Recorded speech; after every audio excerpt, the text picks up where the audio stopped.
相貌平平的我有一个帅到人神共愤的男朋友，朋友和家人都羡慕我，真羡慕你啊！男朋友又帅又体贴，但所有人都不知道，男朋友心里一直有个忘不掉的白月光。他的白月光回来后，就为他失了魂。他说和我只是将就而已，可当我和他分手后，他却哭着说：“你从来都不是将就，亲情长相守，真情在人间。”大家好，我是秋兰，欢迎观看《真情人间》。我和男朋友在一起3年了，他性子冷淡，从不会准备什么惊喜。他说自己是个直男，但今天他却开了窍，手机没电了。我拿起男朋友的手机，逛着淘宝，待收货居然有2个。男朋友几乎从来不用购物网站，因为他的衣服、他的鞋子、他一切需要的东西，我都会选好买给他。而他也习惯了我给他选择穿搭，每次他都会穿上，然后夸我眼光不错。我听到一句肯定，我就满心欢喜。我觉得他很爱我，只是不会表达。我点进去购物订单，居然是一个戒指和一大束永生花，我感到欣喜无比。男朋友居然会准备惊喜了。仔细想想，后天就是我们在一起第3年的纪念日了。但以前他都是收礼物的那一方，没想到今年我也有礼物收了。我心里感慨，钢铁直男终于开窍了。我特意请假了1天，在家煎着牛排，打算弄个烛光晚餐。我不喜欢吃西餐，但男朋友却很爱。为了他，我愿意变着花样的做他爱吃的。一切准备就绪后，我在地上撒上了很多花瓣，把我们在一起3年的照片挂成了一条线。地上安静地躺着一大束花，他给我送花，那我也不能让他两手空空。我始终认为爱情是互相付出的。我坐在沙发上，期待着男朋友惊喜的反应，也期待着他铁树开花的惊喜。我的手臂忽地麻木放倒。我才发觉我居然等得睡着了。望向窗外时，黑夜已经降临了。我忍不住给男朋友打了个电话，还没等我开口，电话那头却先说话了：“喂，是生生吗？”声音传来的不是他的声音，而是清脆的女声。我捏紧了电话：“你是？我是林露。你是想问副业吧？我刚回国，他在我这给我接风呢。你不用等他了。”声音那头传来歌厅嘈杂的声音，我瞳孔闪烁，忽的眼珠落了线。林露是副业的白月光，也是因为他出国，我才有机会追到副业。没想到他刚回国，副业就去见了他。在我们的3周年纪念日，我忽地发了疯一样，把照片都撕扯了下来，把牛排一一倒在了垃圾桶里。花被我悉数摘来泡了澡，我把自己闷在浴缸里，让自己的脸全部溺进水里。等喘不过来气，我再探出头，大口呼吸。这些年，我的父母、我的朋友、我的亲戚，没有一个不羡慕我。你男朋友又高又帅，对你还好，你可得好好把握呀。他们的眼神无一不充满了羡慕和觉得我配不上他。是啊，我的确配不上他。他是学校炙手可热的鲜花，而我是学校里最不起眼的一棵小草。但他们不知道的是，副业心里一直住着一个白月光。我对他的白月光并不陌生，因为林露是我们学校公认的校花。和我在一起的日子是他的白月光出国的那天。这3年，我经常看到他偷偷去看他的近况，去偷窥他的生活。不争气的我却没想着让他别看，而是盼着林露可千万别回来，因为我知道我比不过他。林露发了朋友圈，我赫然看到了男朋友和林露的合照。照片里的他笑盈盈地盯着镜头，是从未对我有过的笑容。我感到心坎忽然一抽一抽地痛了起来。男朋友不喜欢拍照，也不喜欢我发在朋友圈。在一起的第1年，我跟他说：“副业，我发现都在一起1年了，连个合照都没有。”他本就冰冷的脸一下子更加阴沉。我不喜欢拍照，我跟他撒娇，他却不耐烦地吼了我：“都说了，我不喜欢。”我又翻着最后一张照片，我猛地一惊，仔细放大林璐的手一看，是他购买订单的戒指，此刻正紧紧地戴在了林璐无名指上。他手上抱着的鲜花，赫然就是他买的永生花，配文：“不将就。”我的心在那一刻摔成了4分5裂的碎片，怎么拼也拼不完整。所以对他来说，我是那个将就吗？原来男朋友并不是铁树，只是他从不为我开花。第2天，男朋友回来以后，我不拆穿他昨天的行为，只是抱着他的手臂：“你回来了。”换做平时，男朋友会不耐烦地回个嗯，但这次他脸上闪出了一丝愧疚。林璐回国了，我们一不小心喝高兴了，所以就没回你消息。我第一次看到他跟我解释，心里闪过一丝希望，他还是在乎我的吧。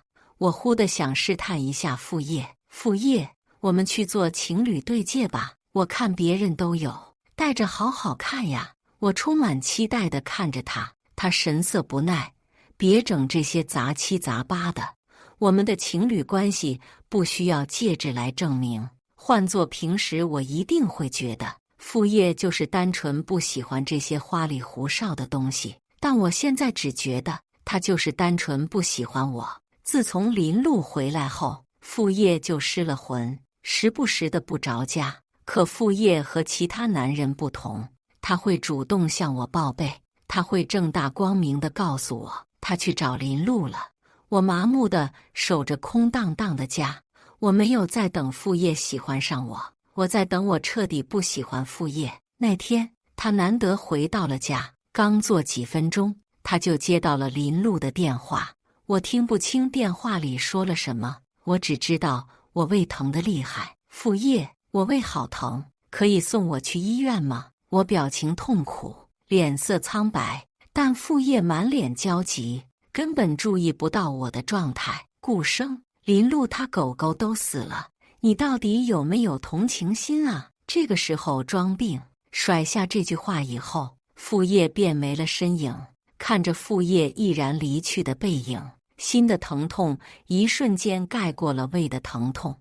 我强撑着自己喊了救护车，急性胃肠炎。等躺在病房里了，副业才姗姗来迟。他斥责地说着：“你怎么不早点告诉我？”副业，我没事的，你去陪林璐吧，他更需要你。副业在病床边上心不在焉地一直盯着手机。我明白他的心不在我这边。副业在听到我的话后，脸上闪过一丝光亮，又想到这样显得他很没有责任感，他又垂下了头。算了，我还是留下来陪你吧。他轻轻地叹了口气，却还是被我给捕捉到了。我轻闭上眼睛，闭目养神，以为我睡着了的副业直接开了免提：“你喜欢他吗？”是林璐的声音，像是没想到林璐会这样问。他关了免提，走到窗边接起了电话。我不知道，在刚遇见他的时候，我只想着，如果那个人不是你，那是谁都无所谓了，不如就一直将就着他吧。平时我最喜欢听副业的声音，但今天我却觉得格外刺耳。我以为我们至少互相喜欢过，却没想到在他眼里，原来我一直都是将就。我平躺着身子，闭着眼睛，眼泪从2行滑落，打湿了病房的床单，也滚烫地打在我的心上。可副业却一直是我的第一选择，在我和林璐的选项里，副业从来没有选择过我。就比如，我的朋友圈一共没有发几条，但副业却从来不点赞。我问过他，他说他没有点赞的习惯。可林璐几乎是天天发朋友圈，他的朋友圈密密麻麻都是副业的点赞，甚至心情好还会得到他的评论。而我相恋3年的男朋友却连给我朋友圈点一个赞都是奢望。我以前找副业闹过，你不是说自己没有点赞的习惯吗？为什么林路的每条朋友圈你都要点赞？副业脸色一变，你有他朋友圈？我点了点头。他被戳穿后，忽然破了防。你能不能不要这么斤斤计较啊？我不可置信地回问道。你到底是谁男朋友？副业发怒地冲我大吼。你都有我了，你还要怎么样啊？副业在我的父母和朋友面前扮演着完美男友，在我面前却袒露着真实的他。他知道我很清楚他有一个白月光时，他满是遗憾地跟我讲着他和林路的爱情故事。讲完以后，又难得柔和地看了看我。你放心，林路只是过去式，我们才是未来。他确实也有好的时候，只要不是有关林路的事情，副业都会尽可能地满足我。他会大早上的排队给我买我最喜欢吃的馄饨，他也会迁就我的饮食习惯，在买菜时优先选择我喜欢吃的，并且每个月都会记得我的姨妈期，给我备好红糖水。他会和我一起抢票去看我最喜爱明星的演唱会。他知道我会胃痛，就管着我不让我吃辛辣的。除了他不会对我说什么情话以外，他几乎做到了有求必应。在我心中，他就是嘴硬心软，因为他为我做的事我都看在眼里。如果不是因为林路回来了，我差点就以为他是真的喜欢我了。尽管看透了副业不喜欢我，但我还是没出息的还喜欢他。喜欢就是一次又一次的失望，然后又一次又一次的自愈。因为我喜欢副业，所以就得低头认输，直到林路找到了我。他说想找我谈谈，我心里愕然，但还是去见他了。他见到我时，落落大方地朝我招手。我看向他，他皮肤光滑，身子纤细，脸部小巧精致，身上穿的所有着装都是奢侈品。而我不但脸部不突出，全身上下加一起都没有他一个耳环贵。敢不敢和我打个赌？林路挑衅地望着我，赌注就是谁输了谁离开副业。我听到以后攥紧了掌心，但想到这些天的种种，我一咬牙就接受了这个赌注。副业被林路喊了过来，他看到我以后质问道：你怎么在这儿？我脸色低沉，一声不吭。林路笑着说：是我叫的。我们走到了马路上，我和林路按约定好的那样走到了外侧，而副业独自一人走在了内侧。我们这时都假装不小心走向了马路侧中间，车辆疾驰而来，我们都站着不动。副业脸上充满了惊慌，他几乎没有犹豫，下意识地把林路扯进了自己怀里。而我这个他的正牌女友被他丢弃在了马路上。看到副业的行为，我的心像冰窖里的冰块一样寒冷。哪怕他只是犹豫1秒也好，但是他1秒都没有犹豫。我任由车辆从我身边穿过。神经病啊，不要命了！我看着副业扶着林路，关切地看着他，却丝毫没有关注到差点没命的我，甚至没有给我一个眼神。倒是林路向我投来了怜悯的眼神。我明白，这个赌从一开始我就输了。我心灰意冷，跌跌撞撞地回了我和他所谓的家。在生命面前，他都放弃了我。这段爱情好像忽然之间也没有什么好执着的了。我回家以后，光速收拾好了我的行李。房子是我租的，房租也是我交的，还有几个星期房子就要到期了。现在看来也没必要续租了。我充满眷恋地扫了扫周围，最后我轻轻地关上了门，就当是我轻轻地跟这3年告别。我身处在冰窖里，以为我能融化那块冰块，却没想到冰块只需要常温就能自动融化。但我在冰窖里，所以冰块永远融化不了。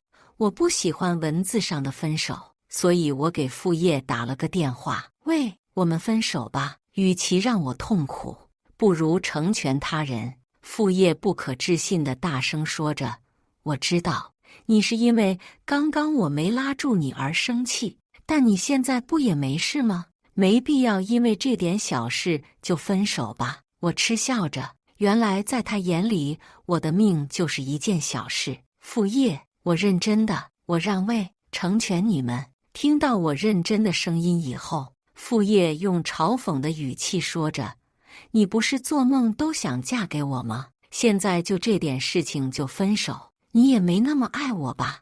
我听到以后脸色铁青，直接挂了电话。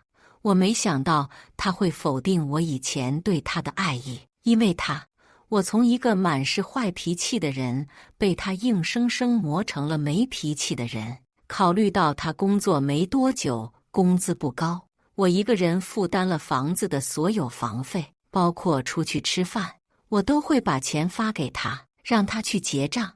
我小心翼翼地维护着他的面子。他一直说自己的资金紧张，但林璐手上戴的钻戒却是他1个月的工资。有时候我在想，我努力了3年，是不是从来都没有走进过他心里？分手以后，傅烨没来找过我，也没联系过我，我没有感到意外。在一起3年，傅烨从来没有向我低过头。他生气了，我会上赶着哄他，每次一哄就是好久。而我生气了，明明只要他随意一句话就能哄好，但他却从来没有哄过我。每次都是我气消了以后，又主动去找他，而他却生上了气。生气的我反而要耐着性子哄他。我发了分手的朋友圈，解脱了，朋友都纷纷来关心我，甚至有好久没联系的同学向我打听傅烨的联系方式。他们口中都说着：太可惜了，你前男友那么帅。我只是礼貌回复，只有我知道这段感情没有任何可惜，在他的眼里不过都是将就。只有我的好朋友胡锦直接给我打来了电话。我早就看傅烨不爽了，除了有一张脸，其他一无是处。生生，你值得更好的。闺蜜的声音充满了认真，我却一下子红了眼眶。所有人都在质疑我为什么分手，甚至我爸妈都说我离了傅烨就找不到更好的了。只有胡锦告诉我，我值得更好的。我捏紧电话，哽咽地说着：可是我不好看。胡锦大声喊着：谁说你不好看了？你是大学的学生会主席，长得又清秀，有好多人都问我要你的联系方式，只不过你一头扎在傅烨身上，完全看不见其他喜欢你的人。喜欢傅烨以后，我就从以前自信的状态变得很自卑。听到胡锦的话，我的第一反应竟然是他是不是在安慰我？胡锦继续说着：不许一个人在家待着胡思乱想，今天晚上酒吧见，我带你见个老熟人。好几年没去酒吧的我，对这里感到陌生和恐惧，直到胡锦向我招手，我的心才安定下来。在他旁边的人高高瘦瘦，五官端正立体，他竟比以前帅了好多。生生，好久不见。男声清澈明朗，胡锦低笑着说：这就是那个老熟人。老熟人不是别人，而是我高中时期早恋的对象何彻。那段感情青涩懵懂，高考后我和他考了不同的大学，异地了，我就和他提了分手。只记得他当时哭了好久，一晃神，映入眼帘的是他俊逸的脸。他现在的颜值竟和傅烨都不相上下。开始的我和他都很拘谨，喝酒喝多了以后，他向我靠近，手势激动地比划着：你知道我有多想你吗？为了你我回到本地发展，可你身边却有了其他人。他的神情落寞，声音充满了颤抖。但还好，你现在分手了，可以给我个机会，让我们再试试吗？他眼神真诚地看着我，眼睛里倒映着脸色绯红的我。胡锦告诉我，他一看到我朋友圈他就立马来找了他，央求他制造机会和我见一面。我的心一下子乱了，我才刚刚分手，心里还住着父业没有腾干净。如果我答应他，就是对这段感情不负责任。他看到我犹豫的眼神，一个拉力把我拥入了怀里。我懂了，是我太急了，我们可以慢慢来。他的声音充满了温柔，一如高二那年他追我的那样。我的衬衣忽地湿了一大片，我意识到何彻在哭，我的心一下子紧绷。没想到都好几年了，他居然还喜欢我。还没等我拍他背安慰他，身后的女声传来：“傅烨，你的前女友好像要有男朋友了。”我猛地回过头，赫然看到林露玩味地看着我。站在他身旁的是我刚分手不久的前男友傅烨。傅烨脸色铁青，捏紧了拳头。顾生，这才分手几天呢，你就那么耐不住寂寞？换做平时的我，一定会焦急地去哄他，以下位者的姿态讨好他。但现在，我直视着他，以平等的姿态。我们分手了，我怎么样，你都管不着。我冷冷地说着。何彻看见我的态度后，他充满敌意地讥讽傅烨：“小哥哥不也有女朋友了吗？还有出门记得刷牙哦，不然嘴巴会臭到别人。”说着，他开始扇着周围的风，露出了嫌弃的表情。林露气愤地看着何彻：“我和傅烨只是好朋友，你心是脏的，看什么都是脏的。如果不是我知道是林露让我离开傅烨的，我都要以为他们真的是清白的了。”我好奇地打量着他们。我离开以后，他们还没在一起吗？傅烨脸色黑云密布，他嘲讽地看着我：“顾生，你看人的眼光不行啊。”我不怒反笑地说：“我看人的眼光确实不行，不然怎么会看上你呢？”他气急了，被我堵得说不出话来。他忽地又压住了恶劣的神情，露出了理解的表情：“你是误会了吧？我和林露真的只是好朋友，不是你想的那样。”何彻在我的身后拉了拉我的衣角，我知道他是怕我听了傅烨的话，又跑去复合。我伸手拉住了何彻的手，他的手修长又嫩滑。我不关心。抛下这句话以后，我牵着何彻出了酒吧。何彻在后面娇羞地笑着，宛若一个小姑娘。出来了以后，我放开了他的手，长吁了一口气，幸好没有露怯。我抱歉地跟胡锦发了消息，他回我说他找了他的理想型，让我们不用管他，好好相处。我尴尬地看了眼何彻，刚刚怕他留在那尴尬，把他也一起牵了出来。我抱歉地看着他：“不好意思啊，那我就先回家了。”但没想到几年没见，他学会了撒泼打滚。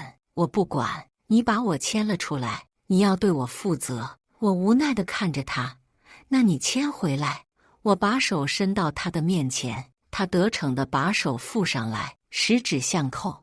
我感到指尖仿佛在触电一般酥酥麻麻，而他的耳朵尖，红得像是要滴血了一般。我笑闹着松开了手：“好了，今天真的谢谢你了。”我认真地感谢着他。如果没有他，我的局势将就变得更加弱势。你别跟我客气，今天看到了你前男友，我觉得你分手简直太正确了。我笑吟吟地看着他：“怎么说？”他抱着手臂对我意味深长地笑了笑：“因为分手以后，你会遇见更好的人。”随后他自恋地指了指自己：“比如我。”回到家以后，傅烨给我打了电话，我想了想，还是按了接通。“你朋友圈什么意思？什么解脱了？你和我在一起很累吗？”傅烨的声音焦急又激动。“你送给林露的戒指和花，我都看到了。”我平静地说出了之前让我整宿都睡不着的事情。“哦，你说那个呀，他不是刚回国吗？”我问他想要什么礼物，他就说戒指。那个花，我去见女生送花，我觉得是男士的礼貌吧。他的声音带着颤抖和心虚。我自嘲地笑了笑，原来傅烨的直男都是装的。他甚至都知道去见女生要带花，但他却从来都没有送过我花，哪怕是周年纪念日。你知道他回国的那天是我们的周年纪念日吗？我的声音充满着淡淡的忧伤。他忽地慌了神，这是他第一次向我低了头。对不起，生生，我忘了，我们复合吧。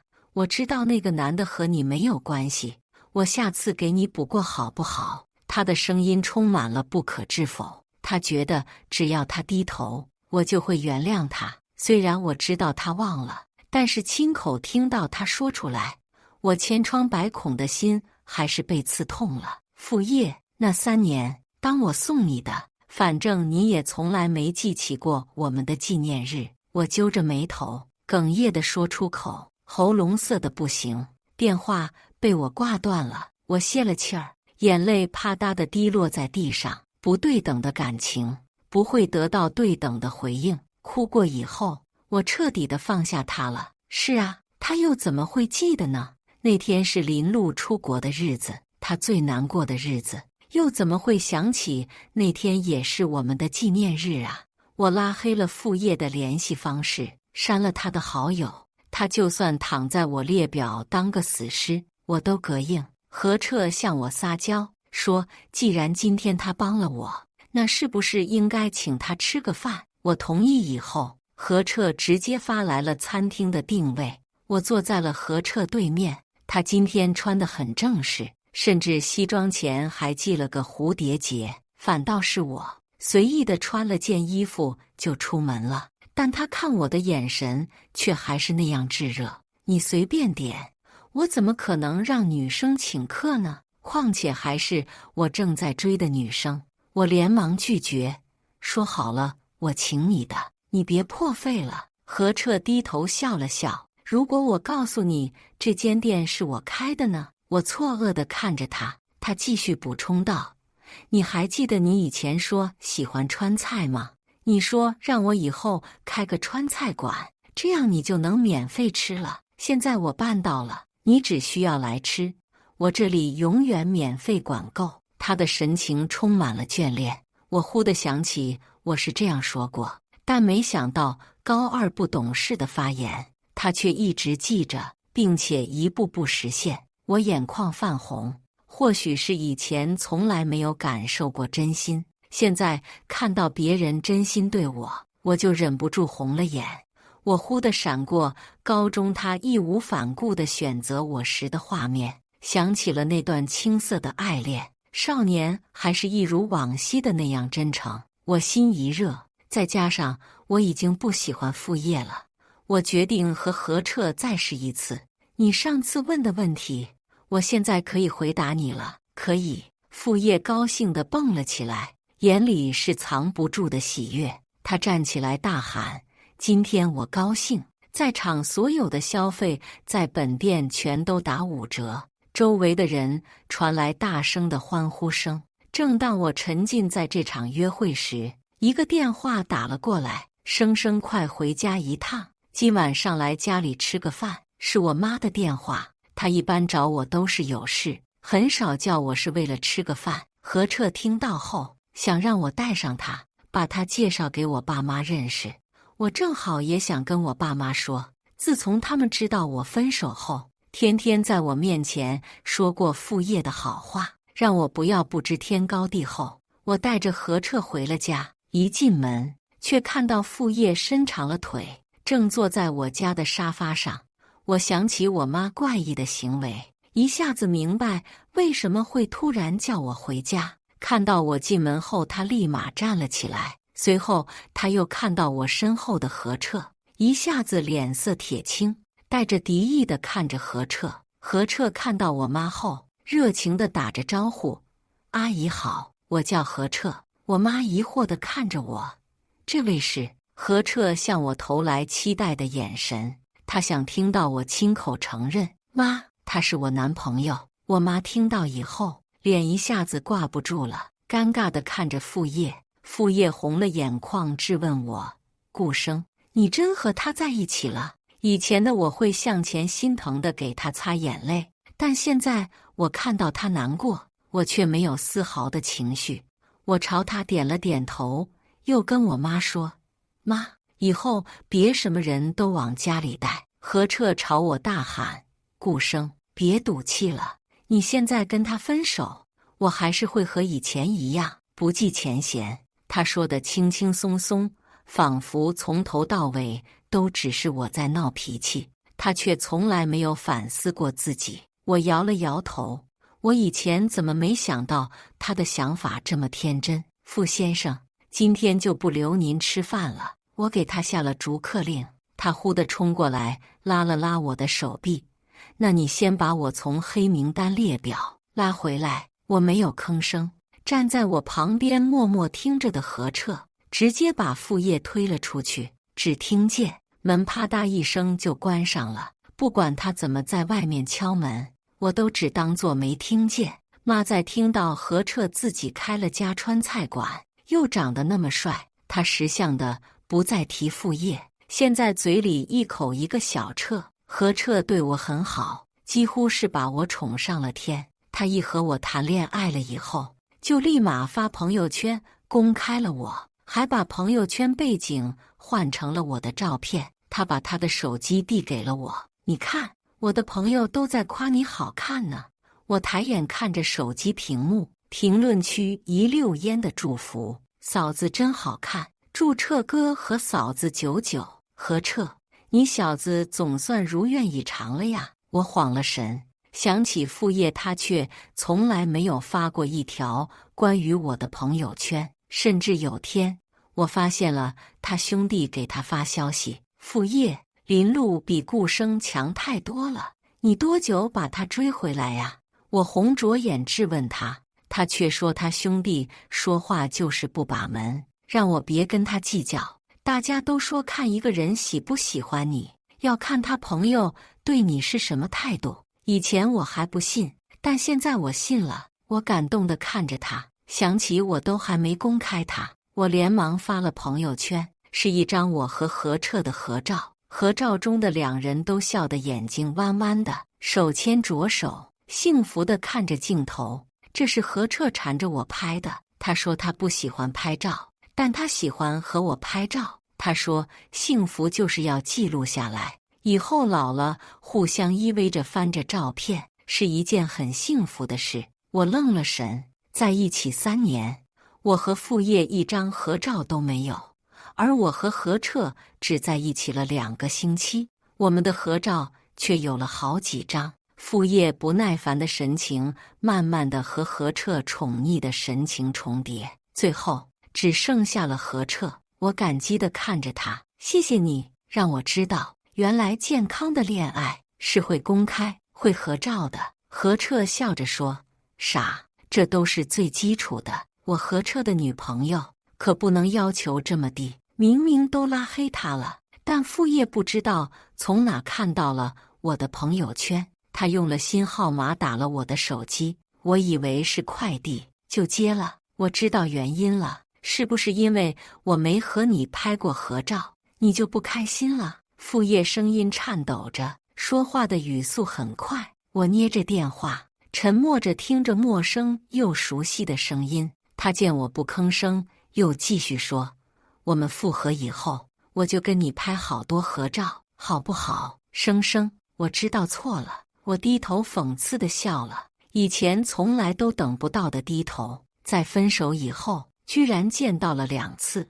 不是，我的嗓音透着难过。他继续说着，那一定是因为朋友圈点赞，对不对？你把我加回来以后，你发什么朋友圈我都给你点。听他细数着我曾经得不到的东西，我心里一阵堵塞。原来他不是不知道，只是不愿意为我这样做。傅烨，你是不是仗着我喜欢我，就觉得我顾生就该一辈子围着你转？就因为我喜欢你，我就得一直迁就，我就得一直退让吗？傅烨声音急切了起来，生生，你怎么会这样想？我从来没有这样觉得过。我冷笑着，上次我在医院，你说的话我听到了，反正你也觉得我只是将就，那为什么不和林路在一起？和他在一起，不是你一直想要的吗？傅烨的声音透露着不敢相信，他的声音带着哭腔：“你听到了？”我嗯了一声，他忽地哭出了声。生生，不管你信不信，在我心中，你从来都不是将就。我却觉得可笑。有些人信一次是天真，第二次就是蠢了。傅烨在我快下班的时候找到了我的单位，我害怕影响不好，就出去见了他。他抓着我的手：“生生，我知道了，是因为你跟林路的赌注，对不对？他都告诉我了。他说可以不作数的。林路跟我就只是朋友，他跟我表白以后，我都跟他说清楚了，我喜欢的是你。”他望向我的眼神充满了祈求，像极了我摇尾乞怜求他爱我的样子。我甩开了他：“傅烨，你能不能别缠着我了？我不管你跟林路到底怎么回事，但这些都跟我没关系了。我有男朋友。生生，我真的不能没有你，我已经习惯你的存在了。再说，你跟他是不会幸福的，因为你根本不喜欢他。你不是喜欢我吗？你以前不是最喜欢追着我跑了吗？”他越说，表情越激动。我累了，不想再追了。还有，我已经不喜欢你了。我和傅烨在一起3年，因为他很高，所以步伐总是很快，但他从来没有停下等过我，或者放慢步伐。我只能小跑迈2步才能追上他，每次我都累得气喘吁吁。我不信，生生，你在骗我，对不对？傅烨的声音颤抖着。何彻这时候已经来接我下班了，我没有管傅烨，我挽向了何彻的胳膊，他一脸笑意地望着我。我们的家就在我上班的附近，所以每次我们都会选择散步回家。他牵着我，长腿的他，步子却迈得很小。他看着我的脚步，又调整了自己的步伐，保持和我一样的节奏。我幸福地望着他。脚步一致的人又怎么会走散呢？和何彻在一起后，我知道爱一个人是要大声说出来的。